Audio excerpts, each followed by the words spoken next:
बहुत समय पहले की बात है। एक गांव में धर्म उपदेश देने के लिए लगे हुए शिविर में भगवान गौतम बुद्ध पहुंचे। गांव के लोग अपनी अपनी समस्याएं लेकर उनके पास जाते और उनसे समाधान प्राप्त कर नई ऊर्जा के साथ वापस लौटते।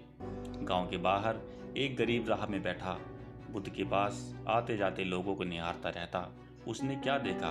दुखी चेहरा लिए भारी कदमों से लोग भगवान बुद्ध के शिविर में जाते और नई ऊर्जा के साथ चेहरे पर खुशी व आनंद लिए वापस लौटते। गरीब ने सोचा, क्यों न मैं भी भगवान के पास अपनी समस्या लेकर जाऊं। यह सोचकर हिम्मत करके वह भी शिविर की ओर चल देता है। शिविर में एक एक करके क्रमबद्ध तरीके से व्यक्ति को प्रवेश मिलता है, इसलिए वह भी अपनी बारी की प्रतीक्षा करने लगा। जो कुछ उसने रास्ते में देखा वह यहाँ उसे साक्षात देखने को मिल रहा है।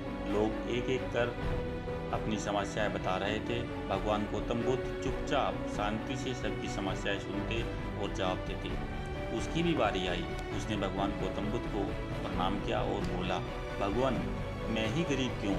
भगवान गौतम बुद्ध मुस्कुराए और बोले, तुमने कभी किसी को दिया ही नहीं, इसलिए गरीब हो। इस पर वह आश्चर्य से वह भगवान गौतम बुद्ध का मुंह ताकने लगा और बोला, भगवान मेरे पास कुछ देने के लिए है ही नहीं, बड़ी मुश्किल से गुजारा हो पाता है और कभी कभी तो भूखे ही सोना पड़ता है, इतना गरीब हूँ।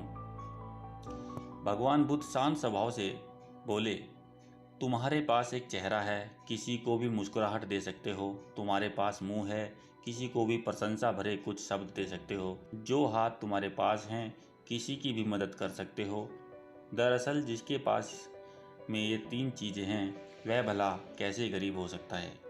गरीबी का भाव मन में होता है, मन से यह भ्रम निकाल दो। लोगों को तो देते जाओ, गरीबी अपने आप ही दूर हो जाएगी। यह बातें सुनकर उस गरीब का चेहरा दमक उठा।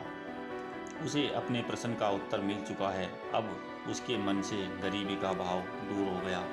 इस शिक्षा को जीवन में उतारकर कुछ ही दिनों में उसका जीवन भी खुशियों से भर गया।